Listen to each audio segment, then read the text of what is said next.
Dirk Nowitzki has a workout routine that's impossible to emulate. The fun part is that many incoming rookies attempt to join him when they first join the team. But after a month or two, Dirk is alone once again. You can only pretend to be great for so long. The great ones just do it naturally.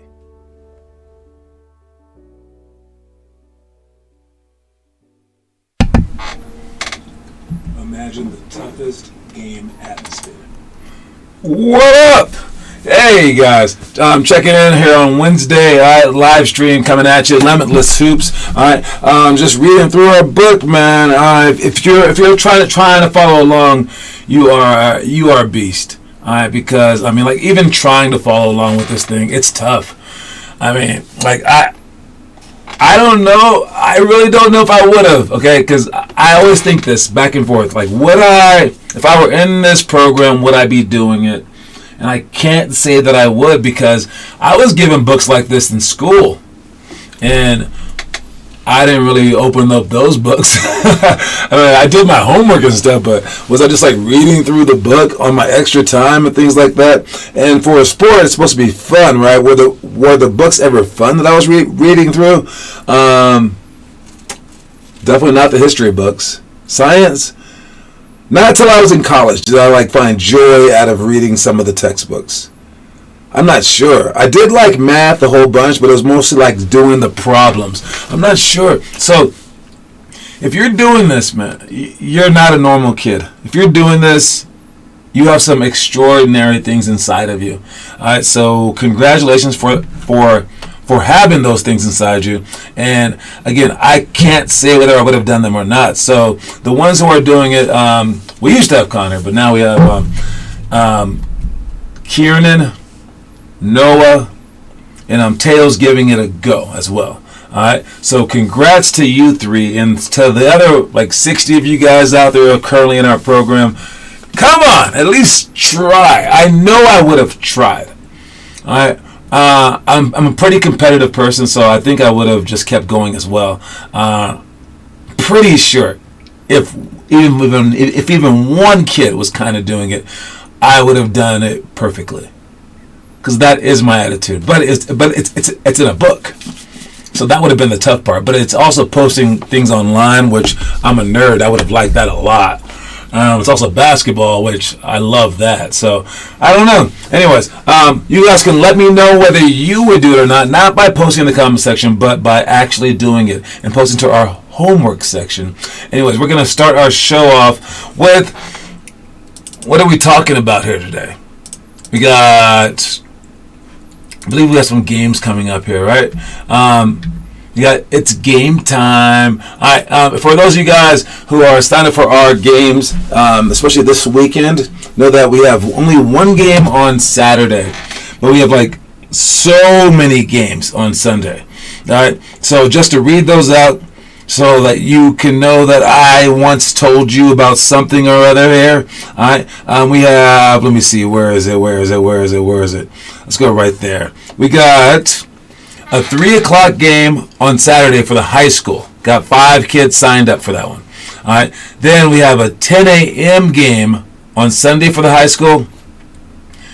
10 a.m. game for the 7th through 9th graders. Are those at the same location? Let's see, Westy. And that, I'm getting a phone call, but let's see. St. Mark. What's up? Hey, you're actually live on our show right now. I'm not sure how many viewers that we have, but you called me during the showtime hours of 4:30 to 5. So I'm answering on the phone. Do you have any kind of dire news for us? What you got? Hey, you're doing a great job. Keep up the great program. We appreciate it. Everybody's impressed so far, so your enthusiasm is what we need to hear in Colorado. Oh yeah, for sure, man, all the time. Yep, but I won't keep you. I'll let you finish up the show, and we'll talk soon afterwards or something. All right, deal. This is St. Mark Sanders, by the way, the leader of Rev Up Basketball, and we're looking to combine forces so we can do things amazingly well. Awesome. Hey, Thank you, John. maybe one day we'll actually get like a whole interview for you on the show. You down for that? I am down. Definitely. All right, bet. Thanks so much, man. We'll talk to you soon. All right. Take care. Peace. Talk to you soon. Bye. All right, if you're here in the comment section, let me know. Again, we have games this weekend. Besides that, 3 to 4 o'clock game on Saturday for the high school. We got 10 a.m. game for the high school, 10 a.m. game for the 7th through 9th grade. We have a 1 p.m. game for everybody. All right, there's a 1 p.m. game for everybody. What's up, Noah Masseth? A 1 p.m. game for the 1st through 5th graders at Denver Waldorf School. A 1 p.m. game for the 9th through 12th graders at Westminster High School. A 1 p.m. game for the 5th through 7th graders at Lutheran High School. That's way spread out. That's anybody and everybody is invited. So we got to make sure that we have a full, all hands on deck. And then we got a 2 p.m. game for the 7th through 9th graders. Hopefully at the same place at Westy. Yes, at the same place. Wait, no.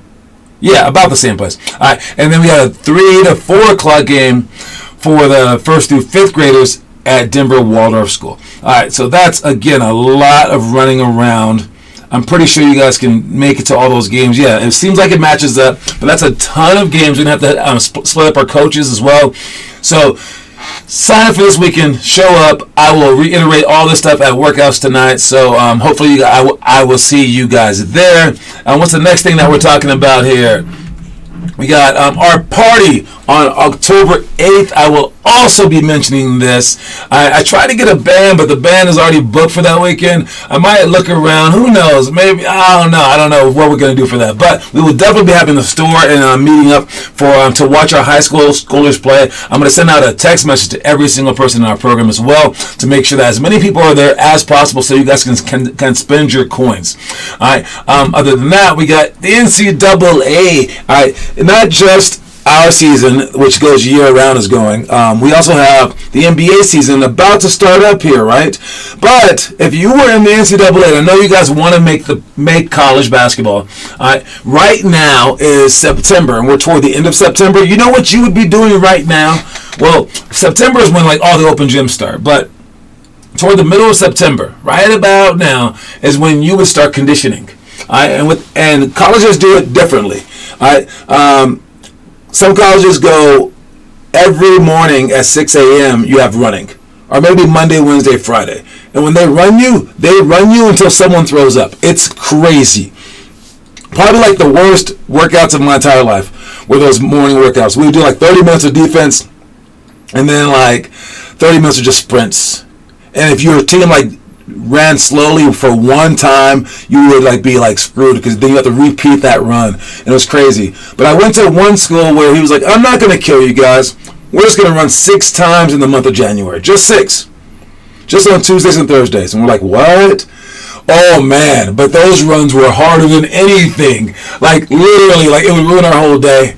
So I'm not sure whether I like the everyday runs where it's just like, a little bit of crap, or the just 6 times in one month where it was a lot of it. And they say that they're doing this not for conditioning's sake. Say that they're doing this just to get into your head to create a team. And they just break you down just like the Army breaks you down. So if you were in college, school started about 3 weeks ago, but now is the time when you're just being killed. Like, they don't even care if you, like, survive it. It is crazy how hard you have to do. All right? Try Morgan for your band. Maybe. We'll never know. Hey, ask anyone. If someone approaches me to play, I will let them play. All right? You contact the people. I don't know who Morgan is. Morgan? Who's Morgan? All right. So, yes. Luckily, you guys aren't in the NCAA. Or are you wishing that you were? All right?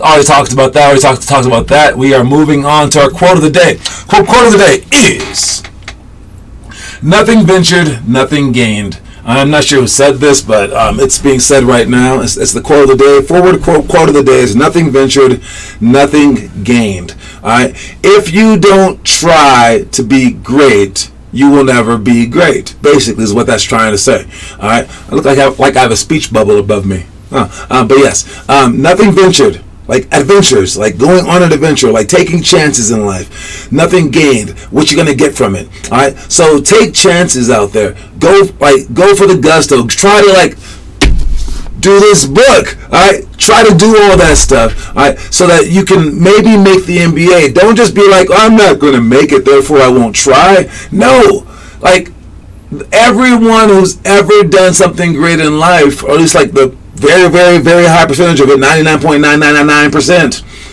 They tried to do something great, and that's why they did it. Yes, you're right. There are failures. Okay, but dude, you have to see that as the middle ground. All right, because if you don't try hard, out of all those people who ended up doing something great, it's very, very, very, very, very, very, very few, and they always end up on the bottom of the scale. So you want to be on the top of the scale. You don't want to be on the bottom of the scale, but you know somewhere in the middle means that you might go up, might go down.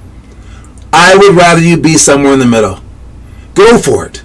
Do something. Because you never know. Yeah, you can end up back down here to where nothing happened for yourself. But whatever. It's better than just staying still, living life like this, waiting for the end to come. Alright? Go for it all. Nothing ventured, nothing gained. Alright? Don't forget that. Please.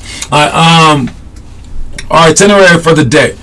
Again, we got my dad's friend. There you go. Bring him. Tell him he can do it. Perform. He's in. Alright, elementary school stuff that we're doing later on this week. One-on-one hurdles for losers, King's drill, chair duo, extended monoginobly layup, athletic finish, ladder to sidestep series. And then for the stuff that we just finished doing, one-on-one no steals, no blocks. I love that drill just to get up some shots. Make 15 threes in 3 minutes. Line jumps to shots, tap series, 21 by 3 jumps, and then quick ball touches. What we're doing today, we got alley-oops. Alright, we can go for the air alley-oop, the bounce alley-oop, off the backboard alley-oop. Alright, wall passes, where you're passing with ball with one hand, off two, behind the back. We got deflect to layup. It's just how you deny. You guys keep going for the steals with the wrong hand. Alright, and when you get beat, it happens. Like Noah actually does this a lot. He goes for it with two hands, and then the ball's in their hands, and he's completely beat because his back's now to the man. If you go for it with the strong side hand, you're allowed to go for it. You can't be wrong that often, though, Noah. All right? Know how fast the ball's coming and how fast you are and how far away you are. You can't just lunge and just be out of position every single time. You can't gamble like that. Know your body, know reality, and be like, yes, I got it, yes, I don't. But if you happen to miss it with the strong side hand, now your chest is already facing the defender, and it's very, very easy to get back. Maybe not extremely easy, but it's possible to get back. So we're going to deflect to layup with the correct hand. Zigzag sprint D is just how we're going to it's what Kieran does. It's what Kieran does best. Alright, Kieran is turning people who are trying to dribble the ball off the court to slow everyone down. And honestly, we do prevent a lot of fast breaks with that team. And this is the age when tons of people get fast break layups because no one can play defense. Having Kieran on our team slows them down so much. We need other players to figure that out. Alright, we need some kind of lockdown defender. I thought it was going to be Aiden, but I guess not. Another good one might be like Rohit. Who else can possibly do this? I can see Gavin being pretty good at this. And it's all people that can maybe focus on one thing at a time without getting perturbed, maybe. I don't know. So maybe that isn't really possibly. I don't know. All right. Moving on, we got anchored layups. Okay, it's how we pick up the ball, put it up high, score the ball, and being strong. All right, and then point blank layups, just putting the ball in the hoop over and over and over and over again. So that's what we are doing. Perhaps I will combine the point blank layups, since only one person per basket is kind of permitted, with the zigzag sprint drill, with the deflect layups, or maybe with the wall passes too. We can mix a few of these together to make it go by quicker with like a minute each station, so you guys get a chance to rotate, and maybe get the point blank layups like 2 chances possibly. I'm going to see what I can do with that. Maybe you guys can be in groups of 3 as well, so you guys can do the anchor layups together. So that could be right there, 3 people per basket. Oh yeah. I got a nice little rotation for the group down in Broomfield tonight. I will be in Broomfield tonight. So if you're there, I will see you there. Let's check the homework. Who's been posting homework? Rohit Daz. Rohit Daz is back up posting homework. All right, nice job, Rohit. Got Teo right there. with the epic drill. I think the epic drill is gonna help some people, man. Like, I need to start doing it again because my game is rusty. Oh man, it's rusty. All right. Show 'em free throws. I'm guessing form free throws. All right. But yes, Rohit, posting the homework, trying to get back into it. Good job, Rohit. Let's move on. We got our story of the day coming up here. All right, check it out. Watch it. I have come to accept life as a process, and am satisfied that in my ever-going process, I am constantly discovering, expanding, finding the cause of my ignorance, in sport and especially in life.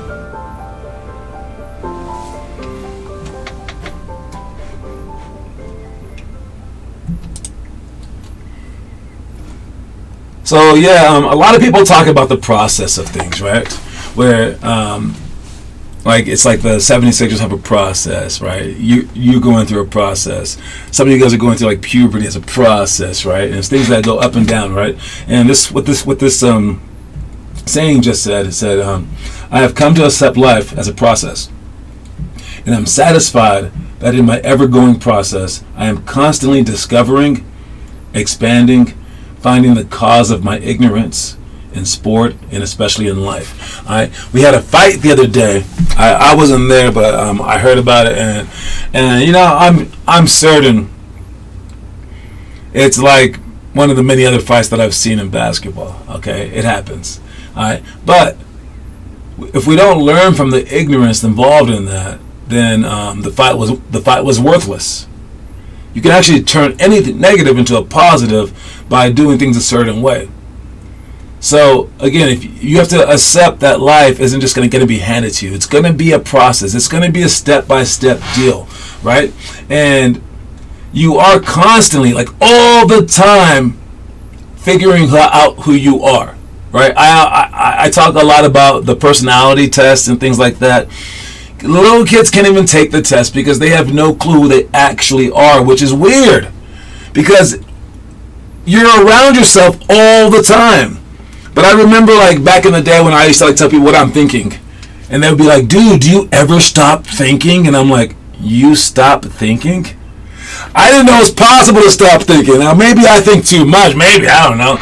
Maybe I think about too many different things, I have no idea. But the thought of someone not even thinking is the craziest thought in the world to me. And if you guys aren't thinking about like what makes yourself tick, you're wasting time. Because that's what life is. Like, what makes you mad? What makes you happy? What makes you motivated? What makes you unmotivated? And I literally write those things down as a list. I have a list of my favorite foods that I try to eat once a month. I had a list of my favorite friends when I was in high school, just because I don't want to forget these people. I want to like write them down. But you're thinking, I won't forget my favorites. People write to-do list, and some people don't.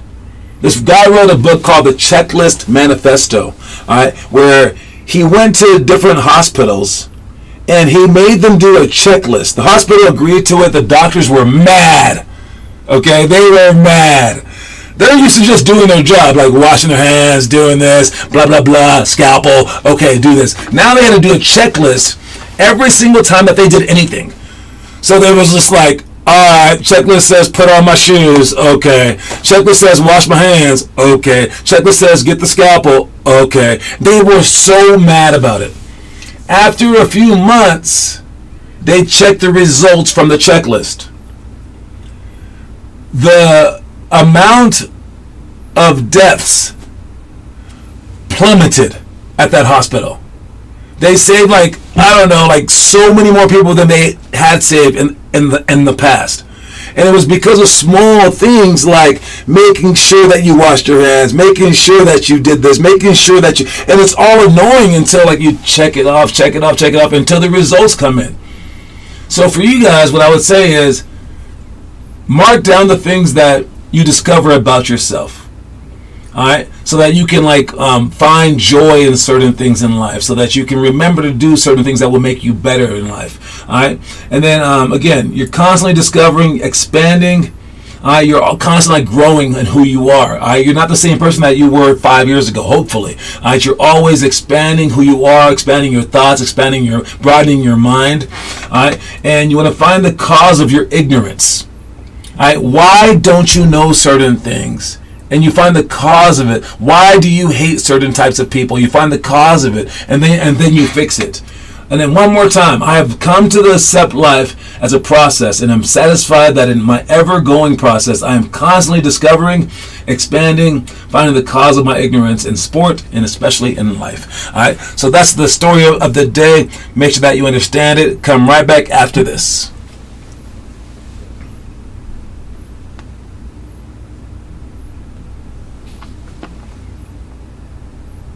In the mood for brunch? Well, set your alarm and visit Snooze. Known for their brilliantly boozy morning cocktails, a wide array of Benedicts, and creatively delicious pancake flights, this now national AM eatery started in the Ballpark neighborhood in Denver, Colorado. Their mantra at Snooze: it only takes a moment to make a difference. Sweet, savory, or combo of the two, satisfy your taste buds and chill out in the eclectic and energetic atmo that is Snooze the next time you're in the mood for brunch. All right, moving on. We got our trivia question today. I think it's a hard one today.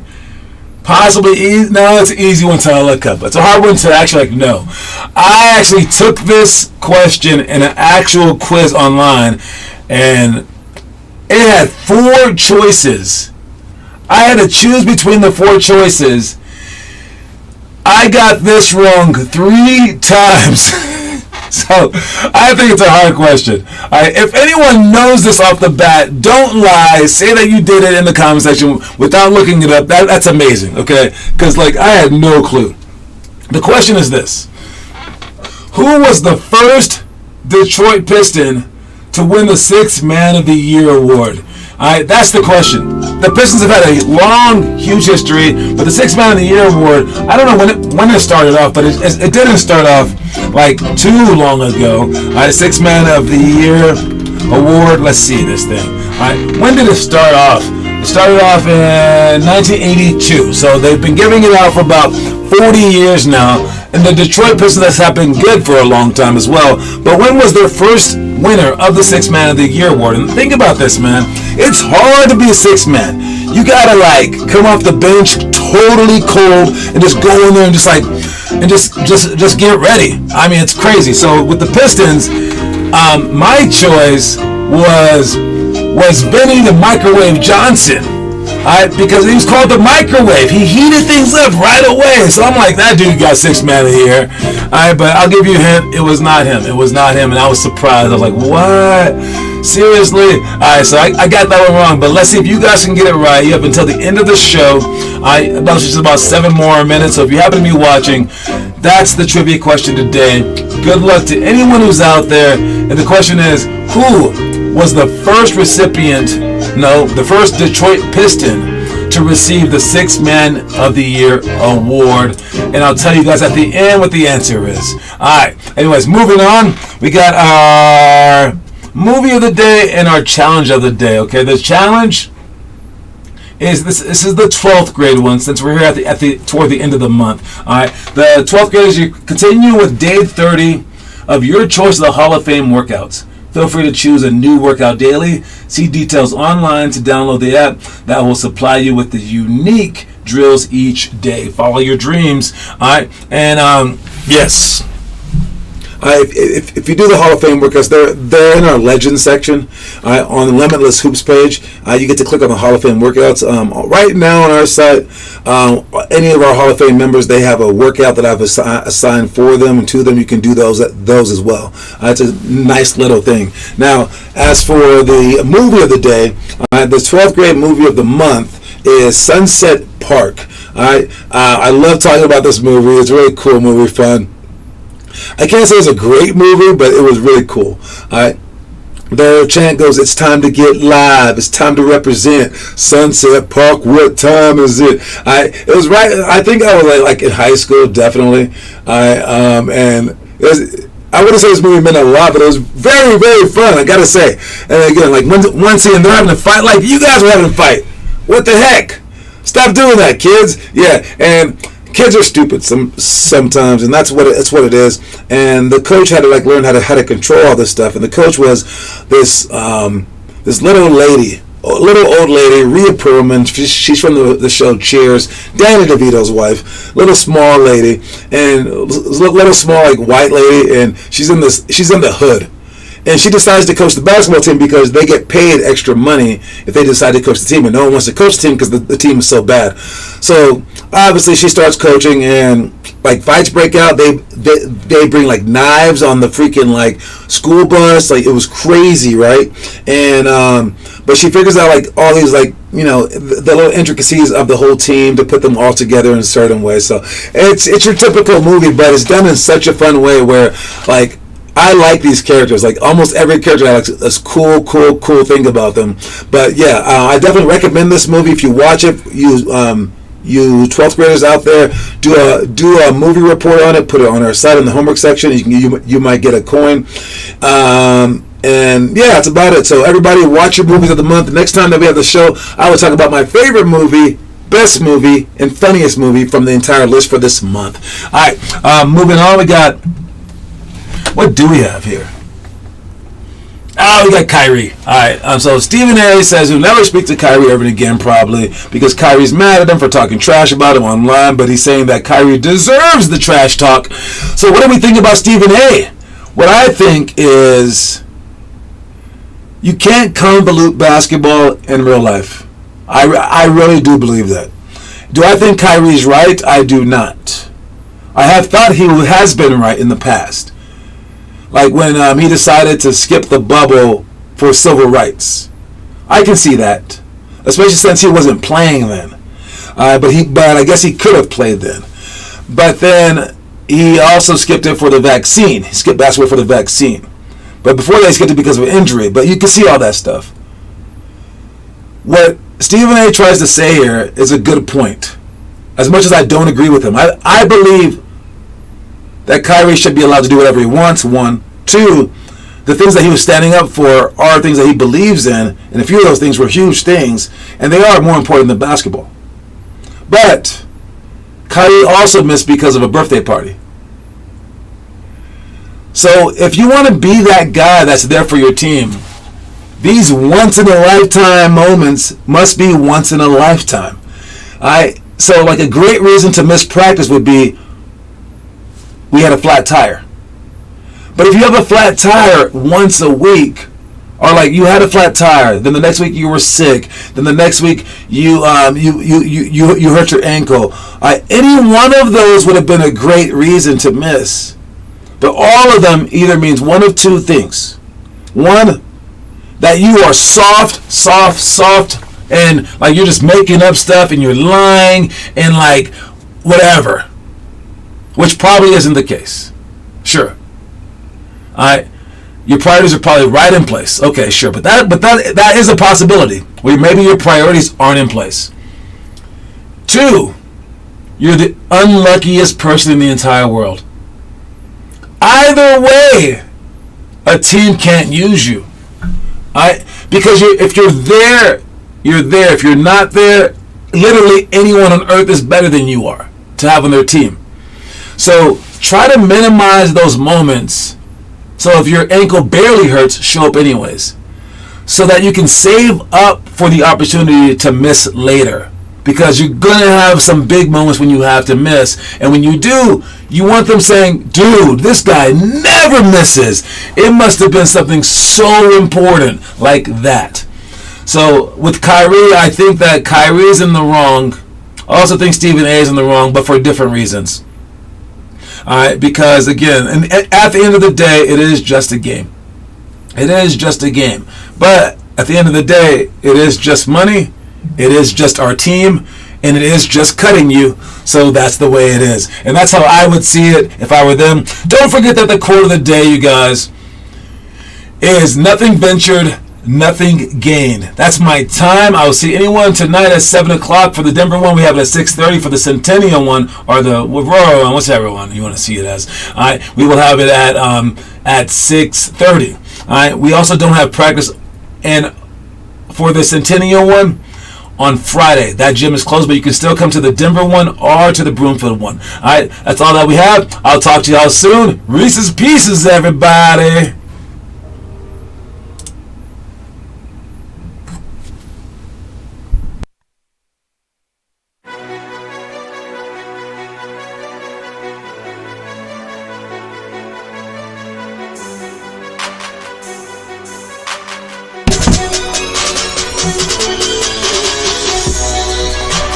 Oh, wait. Stop the show. We got I'm sorry. The trivia question is Corliss Williamson is the answer. Corliss Williamson, nicknamed the Big Nasty, served a pivotal role coming off the bench for the Pistons in 2001-2002 season, averaging 13.6 points a game and earning the NBA Sixth Man of the Year award.